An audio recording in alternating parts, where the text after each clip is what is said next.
Hello नमस्कार जय हिंद। आप सभी का आज के इस वीडियो में स्वागत है। और आज हम सीखने जा रहे हैं क्लास 5th की एनसीईआरटी बुक गणित का जादू। इसके पहले वाले वीडियो में हमने पेज क्रमांक 7 तक कंप्लीट कर लिया है। भाग 1 और भाग 2 वीडियो अपलोड हो चुके हैं। चलिए इस वीडियो में हम पेज क्रमांक 8 से कंटिन्यू करने जा रहे हैं और इसमें जो भी प्रश्न आएंगे उनको हल करते हुए हम आगे बढ़ेंगे। चलिए आप भी अपनी बुक ओपन कर लीजिए और पेज क्रमांक 8 निकाल लीजिए। आप यहाँ स्क्रीन पर देख रहे हैं ये मोटर बोट है। ये मोटर से चलने वाली नाव है, इनको मोटर बोट कहते हैं। यहाँ पर आप देख पा रहे हैं ये भी मोटर बोट है, ये भी मोटर से चलने वाली ही नाव है। आगे बढ़ते हैं। यहाँ पर देखिए ये लंबी पूंछ की नाव है। यहाँ पर आप देख रहे हैं स्क्रीन पर। यहाँ पर देखिए इनकी जो पूंछ जैसे दिखती है दोनों तरफ, इसलिए इसे पूंछ लंबी पूंछ की नाव कहते हैं। ये है बड़ी मशीन वाली नाव, जिसे ट्रॉलर कहते हैं। ये बहुत बड़ी मशीन होती है और इसका नाम ट्रॉलर भी रखा गया है। अब देखिए यहाँ पर ये मछुआरे हैं, यहाँ पर अपनी कुछ चिंता जाहिर कर रहे हैं। क्या चिंता है इनकी, देखते हैं पढ़ते हैं। लेकिन अब मछुआरे बहुत चिंतित हैं। क्यों? क्योंकि इस मछली व्यापार में कुछ बड़ी बड़ी मशीनें लगी हुई नावें आ गई हैं। बड़ी बड़ी मशीनें जो आई हैं नाव वाली, उनसे इनको चिंता हुई है। तो क्या कह रहे हैं जरा देखिएगा। वे समुद्र में बहुत दूर जाकर गहरे पानी में बड़े बड़े जाल डालते हैं और इस प्रकार वे बहुत सारी मछलियां पकड़ लेते हैं और समुद्र के किनारों पर बहुत कम मछलियां रह जाती है।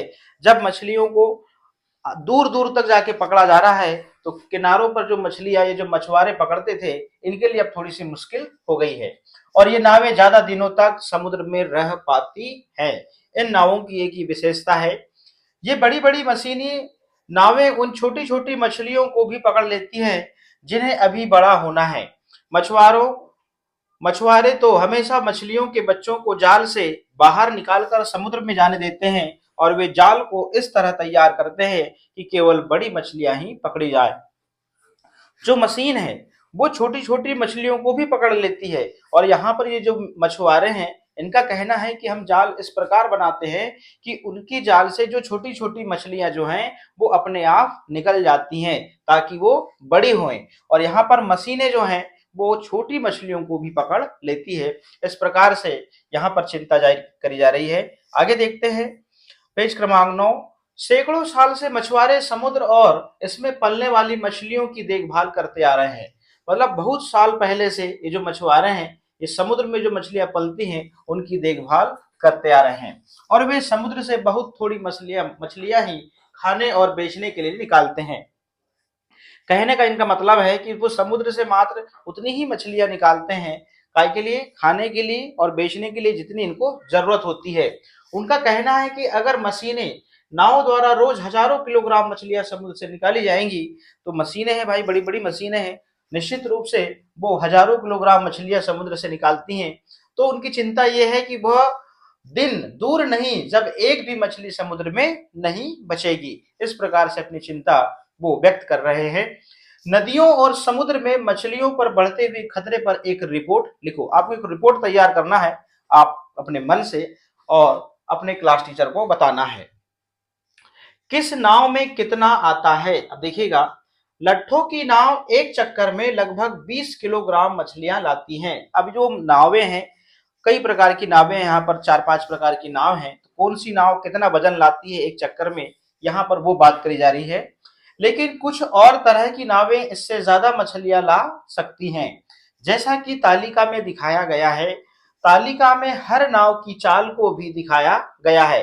वहां पर चाल को भी दिखाया गया है और वो कितना वजन लाती हैं वो भी यहाँ पर दिखाया गया है, ताकि यह पता चल सके कि हर नाव 1 घंटे में कितनी दूर जाती है। तालिका को देखो और पता करो। चलिए यहाँ पर गोशवारा दिया हुआ है। हर तरह की नाव 7 चक्करों में कुल कितनी मछलियां लाएंगी? यहाँ पर देखिए 4 नावों के बारे में डिटेल है।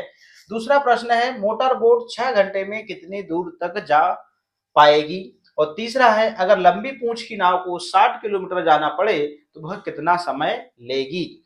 अब देखिए यहाँ पर नाव का प्रकार है। नाव के प्रकार में कौन कौन सी नाव है? लट्ठों की नाव है, लंबी पूंछ की नाव है, मोटर बोट है और मशीनी नाव है।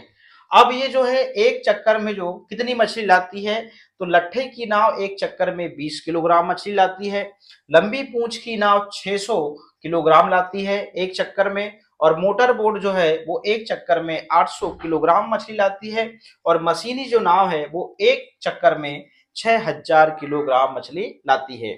अब नाव की चाल, जो लट्ठे की जो नाव है वो 4 किलोमीटर प्रति घंटे चलती है, और लंबी पूंछ की जो नाव है वो 12 किलोमीटर प्रति घंटा चलती है, और जो मोटर बोट है वो 20 किलोमीटर प्रति घंटा चलती है, और मशीनी जो नाव है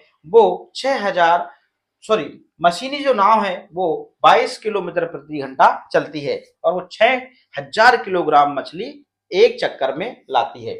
ऐसा यहाँ बताया गया है। अब यहाँ पर एक प्रश्न है, क्या है, हर तरह की नाव 7 चक्करों में कुल कितनी मछलियां लाएंगी। तो अपने को क्या करना पड़ेगा, यहाँ पर एक किलोग्राम की संख्या दी है एक चक्कर की, सभी में अपने को 7 का गुणा करना पड़ेगा और सभी को जोड़ना पड़ेगा, तब जाके उसका हमको उत्तर मिलेगा। चलिए, यहाँ पर जो है लट्ठे की जो नाव है हमको एक चक्कर में 20 किलोग्राम मछली ला रही है। अब इसको हम हल करते हैं। चलिए, लट्ठे की जो नाव है यहाँ लिखेंगे काय की लट्ठे की नाव अपने को क्या पता करना है कि वो 20 किलोग्राम ला रही है और 7 चक्कर में कितना लाएगी वो देखना है हमको। ये लाएगी 7 दूनी 14, तो ये हो जाएगा 140 किलोग्राम। अब जो अगली नाव है वो कौन सी है वो देखते हैं हम। यहाँ पर अगली नाव जो है वो है लंबी पूंछ की नाव, वो एक चक्कर में 600 किलोग्राम ला रही है। चलिएगा, लंबी पूंछ की नाव, तो यहां पर हम लिख देंगे लंबी पूंछ की नाव। अब लंबी पूंछ की जो नाव है वो 600 किलोग्राम ला रही है। अब 7 चक्कर में देखते हैं कितना ला रही है। अब यहां पर देखिए, यहां शून्य हो गया, 2 शून्य को उतार दिए और 7 6 42 हो रहा है, और यहाँ पर 4200 किलोग्राम निकल कर आ रहा है। अब अगली जो नाव है वो कौन सी है, चलिए देखते हैं। अगली है मोटर बोट, ये एक चक्कर में 800 किलोग्राम मछली ला रही है। हम इसके नीचे अब लिखेंगे मोटर बोट। क्या लिखेंगे, मोटर बोट। यहाँ पर लिखेंगे मोटर बोट। तो मोटर जो बोट है वो एक चक्कर में 800 किलोग्राम मछली ला रही है, तो 7 चक्कर में कितनी लाएगी वो हमको पता करना है। यहाँ पर भी डबल शून्य हम लिख देंगे और 7 का गुणा 8 में करेंगे तो 7 ही 8 ही होता है, 56 होता है। अब देखिए, ये 5600 किलोग्राम 7 चक्कर में मोटर बोट ले आएगी। अब बची लास्ट में कौन सी है, मशीनी नाव 6000 किलोग्राम मछली ला रही है एक चक्कर में। तो अब हम यहाँ पर क्या करेंगे, जो मशीनी नाव है यहाँ लिखेंगे मशीनी जो नाव है वो 6000 किलोग्राम ला रही है एक चक्कर में। तो 7 चक्कर में कितना लाएगी, यहाँ पर 3 शून्य हम लिख देंगे इस प्रकार से। अब यहाँ पर देखिए 7 6 42, तो यहाँ पर आ जाएगा 42। तो 42,000 किलोग्राम ये जो फिश है वो 7 चक्कर में ले आएंगी। अब इसको हम जोड़ देंगे इस प्रकार से। अब देखिए, शून्य शून्य, यहाँ पर दहाई में 4, सैकड़े में 6 और 2 8 और 1 9, और यहाँ पर हजार में देखिए 5 4 9 10 और 11 की 1 और 1 यहाँ पे आ जाएगा इसके ऊपर, तो 4 और 1 5, 51,940 किलोग्राम टोटल निकल कर आ गया। लट्ठे की जो नाव थी वो 20 किलोग्राम एक चक्कर में ला रही थी और 7 चक्कर में 140 किलोग्राम जो फिश है वो ले आ रही है। लंबी पूंछ की नाव एक चक्कर में 600 किलोग्राम ला रही थी, तो 7 चक्कर में 4200 किलोग्राम। और मोटर बोट जो है वो एक चक्कर में 800 किलोग्राम मछली ला रही थी, तो 7 चक्कर में वो 5600 किलोग्राम मछली ले आएगी। और मशीनी जो नाव है वो 6000 किलोग्राम जो मछली है वो एक चक्कर में ला रही थी, तो 7 चक्कर में 42,000 किलोग्राम मछली 7 चक्कर में ले आएगी। हम चारों को जोड़ दिए चारों को जोड़ने पे हमें उत्तर क्या मिला, 51,940 किलोग्राम टोटल मछली 7 चक्कर में चारों बोट ले आएंगी। अब हम यहां पर लिख देंगे 51,940, यहां पे लिख सकते हैं। चलिए यहां लिखेंगे कितनी मछली रहेंगी, 51,940 किलोग्राम। अब है ख नंबर का, मोटर बोट 6 घंटे में कितनी दूरी तक जा पाएगी। अब देखिएगा यहाँ जो ये मोटर बोट है वो पूछ रहा है यहाँ पे कि 6 घंटे में कितनी दूरी जा पाएगी। अब मोटर बोट को देखो, ये 20 किलोमीटर प्रति घंटे से चल रही है, तो 1 घंटे में 20 किलोमीटर, तो 6 घंटे में कितनी जाएगी। हम 20 में क्या करेंगे, 6 का गुणा कर देंगे, तो 6 शून्यम शून्य और 6 दूनी 12, तो 120 किलोमीटर ये निकल के आ गया। तो मोटर बोट 6 घंटे में 120 किलोमीटर तक जा पाएगी। अब अगला प्रश्न है, अगर लंबी पूंछ की नाव को 60 किलोमीटर जाना पड़े तो वह कितना समय लेगी। लंबी पूंछ की जो नाव है वो 12 किलोमीटर प्रति घंटा चल रही है। कितने, 12 किलोमीटर प्रति घंटा, तो और उसको 60 किलोमीटर जाना है तो कितना समय लगेगा। कुछ नहीं, हम 60 में क्या करेंगे, 12 का भाग दे देंगे। यहां पर हम 60 में क्या करेंगे, 12 का भाग दे देंगे, तो 12 पंचे 60। अब यहाँ पर घंटे निकल के आ गए। अब शून्य में से शून्य गया, 6 में से 6 गया, शून्य हो गया। तो यहाँ पर इसका जो उत्तर आ जाएगा, जाना पड़े तो कितना समय लगेगा, 5 घंटे। कितना लगेगा, 5 घंटे समय लगेगा। इस प्रकार से हम इसका उत्तर लिख देंगे। तो ये यहाँ पर हमने तीनों प्रश्नों को हल कर लिया। अब हम आगे बढ़ते हैं इसमें। चलिए अगला प्रश्न क्या है देखते हैं। चलिए, कुछ बड़ी बड़ी संख्याएं, गणित का जादू पुस्तक 4 में तुमने लाख संख्या के बारे में सुना था जो 100,000 के बराबर होती है। तुमने पढ़ा था कि हमारे देश में लगभग 1 लाख ईंट के भट्टे हैं जहां ईंटें बनाई जाती हैं। बिल्कुल। तुमने इसके अलावा लाख संख्या के बारे में और क्या सुना, आपने आदमियों की जनसंख्या के बारे में भी सुना होगा, वो लाखों में आती है। अब यहाँ पे देखिएगा, यहाँ आपको बताना है कि आपने जहां सुना था वो बताना है बस। 1,000 की संख्या लिखो, अब 100,000 लिखो। देखिएगा 1,000 की संख्या लिखो और अब 100,000 लिखो। अब यहाँ पर तो 1 लाख की संख्या में कितने शून्य होंगे, आसान है ना, पता करो। 1,000 की संख्या लिखना है और फिर अपने को लिखना है 100,000 लिखना है। 100,000 में क्या मतलब, हजार हजार जो होंगे वो 100 बार होंगे, उसको कह रहा है 100,000, तो वो हो जाएगा 1 लाख की संख्या हो जाएगी। और 1 लाख की संख्या में कितने शून्य होंगे वो पता करना है। चलिए मैं आपको बताता हूं, इसको थोड़ा सा डिटेल में बताता हूं ग्रीन बोर्ड में। चलिएगा, वो कह रहा है कि 1,000 की संख्या लिखो। लो भैया, हमने 1,000 की संख्या लिख दी। अब 100,000 लिखो कहते हैं, तो आप 1,000 में 100 का गुणा कर दीजिए। तो 100 का गुणा करते आता है कि नहीं आता है। शून्य का गुणा आपने करा तो सब शून्य बार ही गया। देखिए, फिर आपने यहां पर लगा दिया गुणा का चिन्ह, फिर शून्य का गुणा किया, शून्य बार में चल गया। अब आपने क्या करा, 1 का गुणा करा तो 1 शून्यम शून्य, 1 शून्यम शून्य, 1 शून्यम शून्य और 1 एकम 1। अब इसको आपने जोड़ दिया तो यहाँ पर शून्य आया, यहाँ पे शून्य आया, यहाँ पे शून्य आया, यहाँ पे शून्य आया और यहाँ पर शून्य आया। तो कितने शून्य आ गए, 1 2 3 4 5, कितने आए, 5 शून्य। तो 1 लाख की जो संख्या है, 1 लाख की संख्या, 1 लाख की संख्या में 5 शून्य होते हैं। इस प्रकार से आपको पता लग गया। अब चलिए आप प्रश्न में चलिए, यहाँ पर तो आप यहाँ पर उत्तर लिख देंगे। तो 1 लाख की संख्या में कितने शून्य होते हैं, तो वो होते हैं कितने, 5 शून्य। कितने होते हैं, 5 शून्य। इस प्रकार से हमारे देश में लगभग 2 लाख नावें हैं। कितनी, 2 लाख। और उनमें से आधी बिना मोटर की है। देखिएगा, हमारे देश में लगभग 2 लाख नाव है और उनमें से आधी बिना मोटर की हैं और मोटर बोटों की संख्या कितनी होगी। अब देखिएगा, यहां पर पूछा जा रहा है कि हमारे देश में कुल कितनी नावें हैं, ये आपको पता हो गया।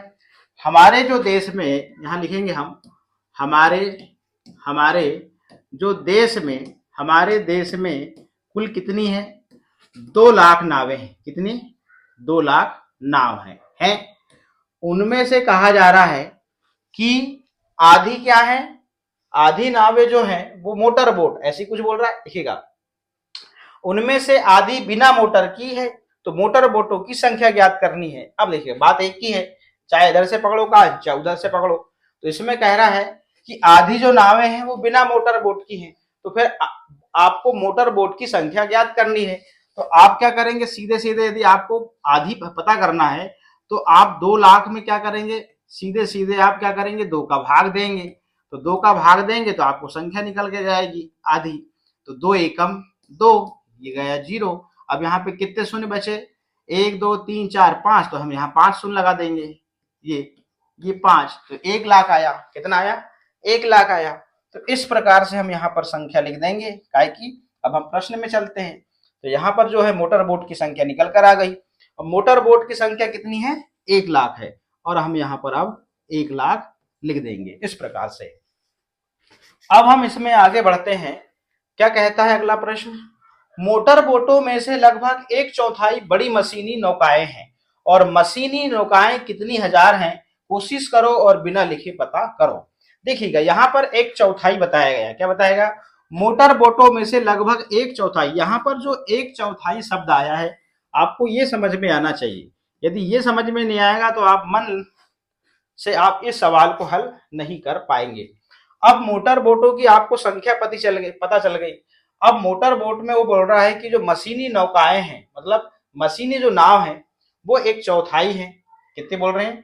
तो आपको संख्या बताना है। क्या बता रहा है? आपको संख्या बताना है। चलिए मैं इसको इरेज करता हूं।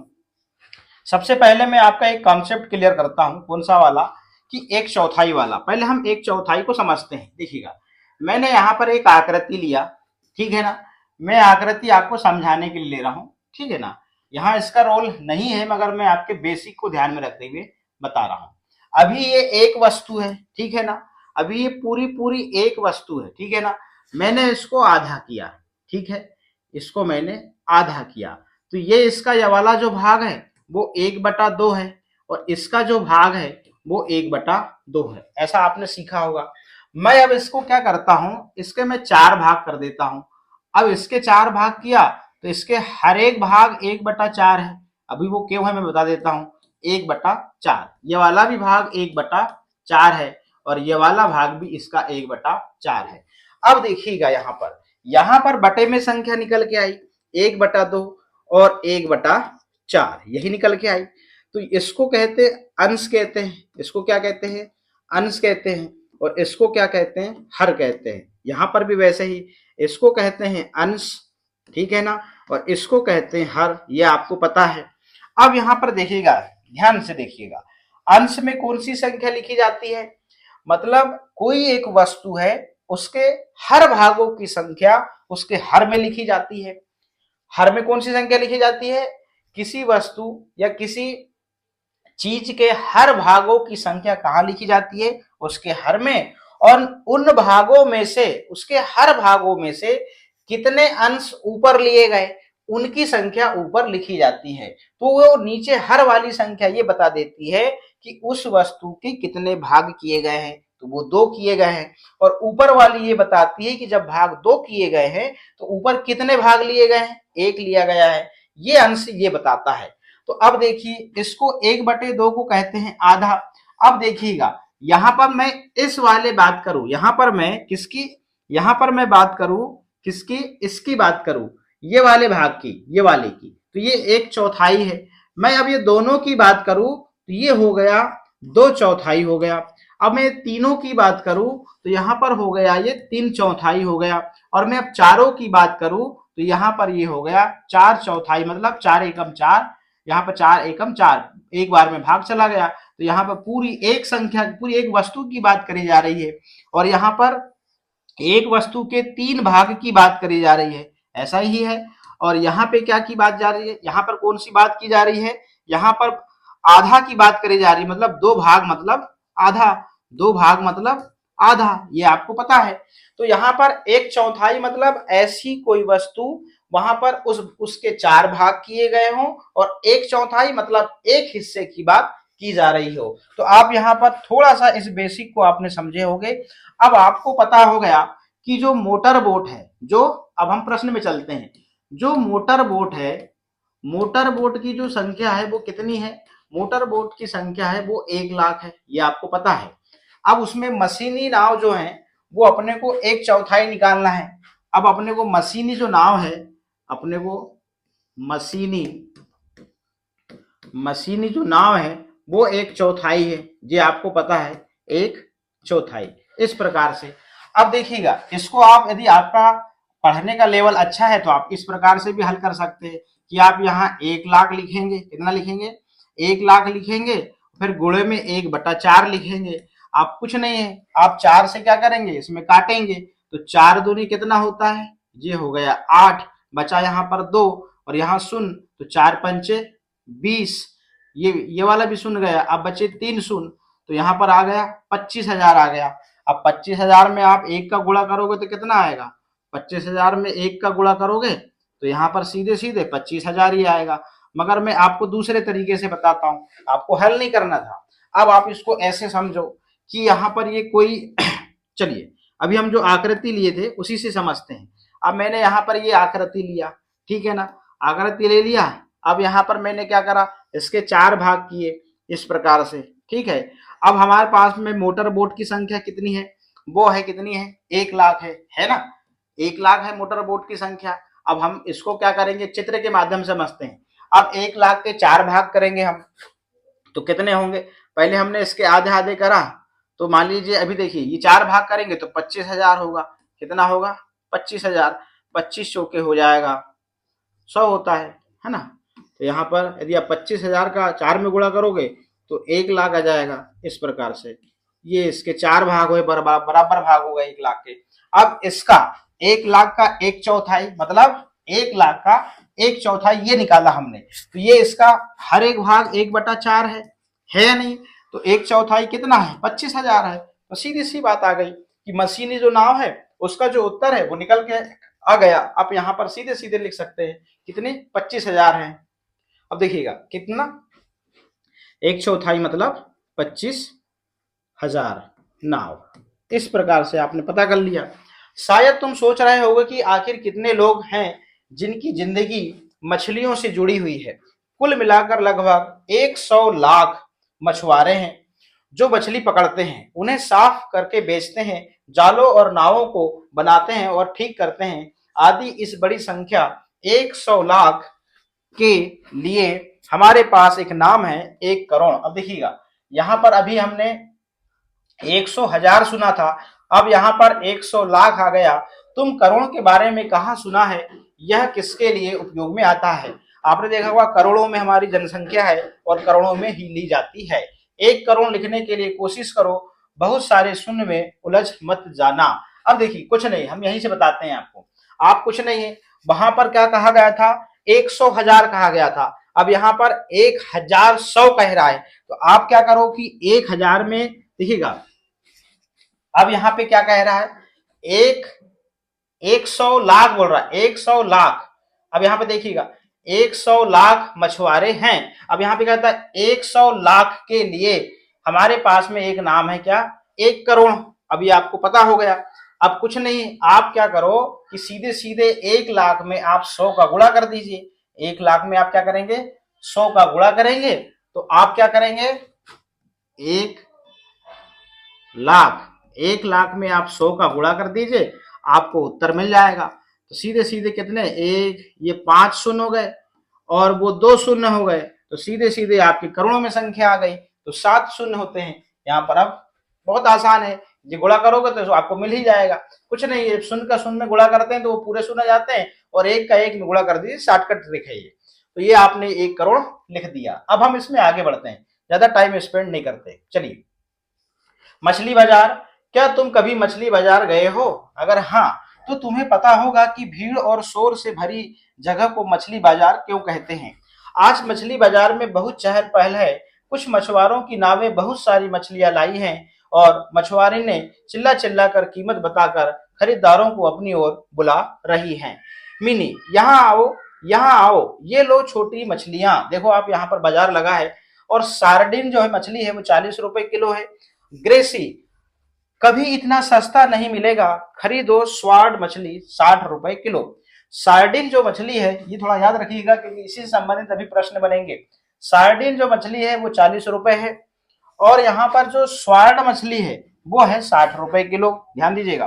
अब फ्लोरम्मा जो छोटी मछली है, जो झींगा मछली, वो 150 रुपए किलो है, बेचती है। अब कारूथम्मा स्क्विड जो है वो 50 रुपए किलो बेचती है। स्क्विड मछली 50 रुपए किलो। आगे देखते हैं क्या होता है। मछली का बाजार है। देखो फाजिया कठिनाई से इस बड़ी मछली किंग फिश को उठा पा रही है। देखो ये है। अब यहाँ पर देखियो, देखो वह कहती है यह मछली 8 किलोग्राम की होगी। ये जो मछली है वो 8 किलोग्राम की होगी। मैं इसे पूरे 1200 रुपए में बेचूंगी। अब यहाँ पर प्रश्न है, देखिएगा। अब यहाँ पर प्रश्न आते हैं और प्रश्नों को अपने को हल करना है। चलिए, क्या कहता है प्रश्न। फाजिया ने बड़ी मछली किंग फिश को कितने रुपए प्रति किलोग्राम में बेचा। ये फाजिया है ना। फाजिया कहती है 1200 रुपए में बेचूंगी और वो है कितनी, 8 किलोग्राम की है। तो कुछ नहीं है, हम 1200 में, अब वो अपने को एक प्रति किलोग्राम की कीमत निकालना है। तो प्रति किलोग्राम 1 किलोग्राम की कीमत निकालने के लिए आपको क्या करना पड़ेगा, 1200 में सीधे सीधे 8 का भाग देना पड़ेगा। चलिए भैया ग्रीन बोर्ड में चलते हैं। तो 1 किलो की कीमत निकल के आ जाएगी। देखिएगा, वो कहती है 1200 रुपए में बेचूंगी और कितने किलोग्राम की है, वो है 8 किलोग्राम की। अब आपको 8 का पहाड़ा ऐसे पढ़ना है कि 12 से ना बढ़े। तो यहाँ पर 8 एकम 8, 12 में से 8 गया, कितना आएगा, यहाँ पर आ जाएगा 4 और यहाँ पर 4 में भाग नहीं जाएगा, यहाँ उतारेंगे 0।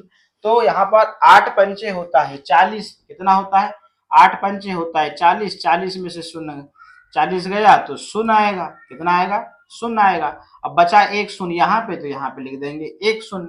अब कितना, यहाँ अपने को पता लग गया, एक जो किलो की कीमत है, 1 किलो की कीमत पता लग गई, कितने रुपए आई, 150 रुपए आई। कितनी आई, 150 रुपए आई। चलिए, ये उत्तर मिल गया अपन को। अब हम यहाँ पे लिख देंगे, कहाँ पे, यहाँ पे, फाजिया ने बड़ी मछली किंग फिश को कितने रुपए प्रति किलोग्राम में बेचा। तो हम यहाँ लिख देंगे 100, कितना लिखेंगे, 150, यहाँ लिख देंगे 150 रुपये प्रति किलोग्राम में बेचा। आज फिलोरम्मा 10 किलोग्राम झींगा मछली बेच चुकी है, उसे उसके लिए कितने पैसे मिले होंगे। अब फिलोरम्मा जो मछली है वो क्या रुपए किलो है भैया, देखिए यहाँ देखिए, फिलोरम्मा जो मछली है वो है 150 रुपए किलो। अब देखिए फिलोरम्मा की जो कीमत पता लग गई आपको 150 रुपए है और उसने 10 किलोग्राम झींगा मछली बेच चुकी है।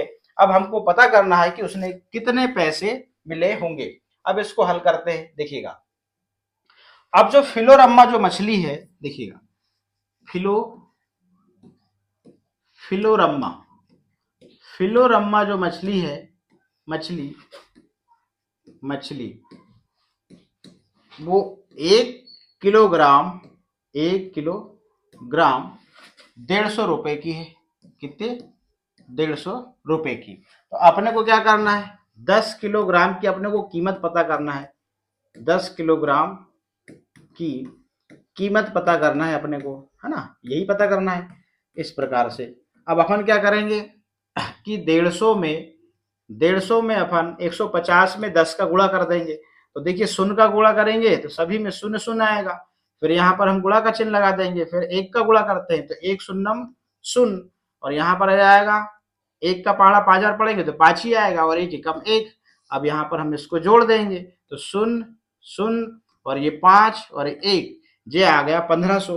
कितनी कीमत आ गई, 1500 आ गई। हम यहाँ पर उत्तर लिख देंगे अब सीधा सीधा। कितने पैसे मिले होंगे, 1,500, कितने लिखेंगे हम? 1,500 रुपए मिले होंगे। 1,500 रुपये, है ना, मिले होंगे। ग्रेसी ने 6 किलोग्राम स्वाड फिश बेची। ग्रेसी जो है उसने 6 किलोग्राम स्वाड फिश बेची और मिनी ने ग्रेसी जितने ही पैसे कमाए। तो मिनी ने कितने किलोग्राम सार्डिन बेची? तो हमको पहले तो ग्रेसी ने कितने रुपए की स्वाड फिश बेची है ये पता करना है। चलिएगा, अब यहां पर देखिए जो स्वाड फिश है, कहाँ गई स्वाड फिश? ग्रेसी, ये स्वाड जो मछली है वो 60 रुपए किलो है। कितने? 60 रुपए किलो है। तो 60 रुपए किलो है ग्रेसी ने जो स्वाड फिश बेची है। चलिए हम चलते हैं वहां पे। अब आपको पता है, क्या पता है कि ग्रेसी ने, यहां लिखेंगे हम, ग्रेसी ने जो स्वाड फिश है, जो स्वाड फिश है वो 6 किलोग्राम बेची, है ना। और 1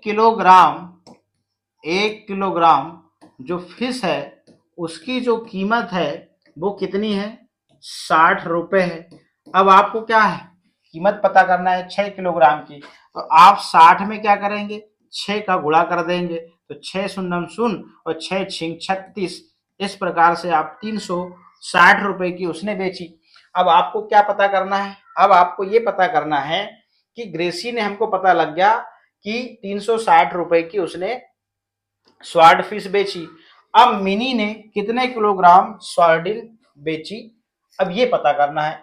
अब आप चलिए कहां पर? मिनी के पास चलिए, क्योंकि मिनी के हमको देखना पड़ेगा कि उसकी फिश की कीमत कितनी है। अब देखिएगा यहां पर जब मिनी है, मिनी 40 रुपए किलो है, स्वार्डिन फिश जो है वो 40 रुपए किलो है। अब हम कुछ नहीं करेंगे, 360 में हम क्या करेंगे? और देखिए यहां हमको वही पता करना है, क्या मिनी ने कितने किलोग्राम सार्डिन फिश बेची। अब जो मिनी है, मिनी जो मछली बेच रही है, मछली, यहां पर हम मिनी की मछली लिख लेते हैं 2 मिनट के लिए। मिनी जो है, मिनी की जो मछली है, की जो मछली है वो है 40 रुपए। कितनी? 40 रुपए प्रति किलोग्राम है। तो हम कुछ नहीं करेंगे, 360 में हम क्या करेंगे? 360 में हम 40 का भाग दे देंगे, ठीक है ना। 40 का भाग दे देंगे। अब भाग दीजिए जरा, 4 एकम 4, 4 4 12, 4 चौको 16, 4 पंजे 20 और 4 पंजे 20, 4 4 4 32, 4 नाम 4 अट्ठे 32 और 4 नाम 36। तो आप 9 बार पहाड़ा पढ़ेंगे तो 36 आ जाएगा। तो अब 360 9 बार में 9 का गुणा सीधे आप 40 में करेंगे, 360 आ जाएगा। इस प्रकार से आप घटाएंगे तो यहाँ पर 0 आ जाएगा। अब देखिएगा यहाँ पर ये किलोग्राम निकल कर आ गया। आप 40 का भाग 360 में देंगे तो आपको सीधे सीधे किलोग्राम निकल कर आ जाएगा। तो यहाँ पर सीधे हमको किलोग्राम ही पता करना था, इसके पहले हमको इतना सारा हल करना पड़ा। तो यहाँ पर स्वार्डिन कितने, मिनी ने कितने किलोग्राम स्वार्डिन बेची? उसने बेची 9 किलोग्राम। हम यहाँ पर 9 किलोग्राम लिख देंगे इस प्रकार से। यहाँ पर ये हमारा सवाल हल हो जाता है। आगे हम बढ़ते हैं, अगला जो पेज है वो है 12 नंबर का। चलिएगा, बशीर के पास 100 रुपए हैं, उसने 1/4 पैसे स्क्वीड पर खर्च किए। बशीर के पास में 100 रुपए हैं और उसने 1/4 पैसे स्क्वीड पर खर्च किए। अब 3/4 पैसे झींगा मछली पर खर्च किए। उसने कितने किलोग्राम स्वीट खरीदी? देखिएगा यहां पर बशीर के पास में 100 रुपए हैं और उसने 1/4 पैसे स्क्वीड पर खर्च किए और 3/4 पैसे झींगा मछली पर खर्च किए। अब देखिएगा उसने कितने किलोग्राम झींगा मछली खरीदी। अब देखिएगा, अब आपको यहाँ 4 नंबर का प्रश्न है, तो आपको यहाँ पर सबसे पहले 100 रुपए जो है, यहाँ पर देखिएगा 100 रुपए है, उसका 1/4 कितना होगा? 100 के 4 भाग किए 25, तो उसका 1/4 हुआ 25 रुपए हुआ। कितने हुआ?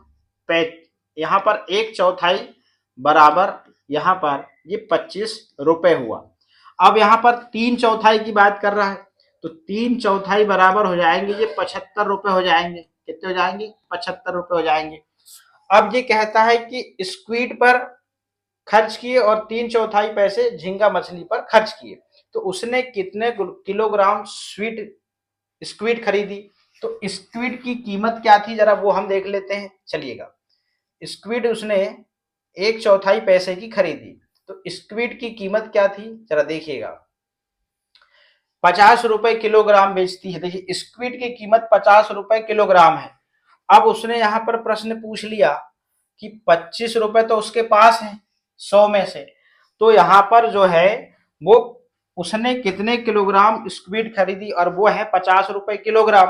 तो है 25 रुपए, तो आधा किलो ही मछली आएगी। तो यहां पर उत्तर हम क्या लिख देंगे?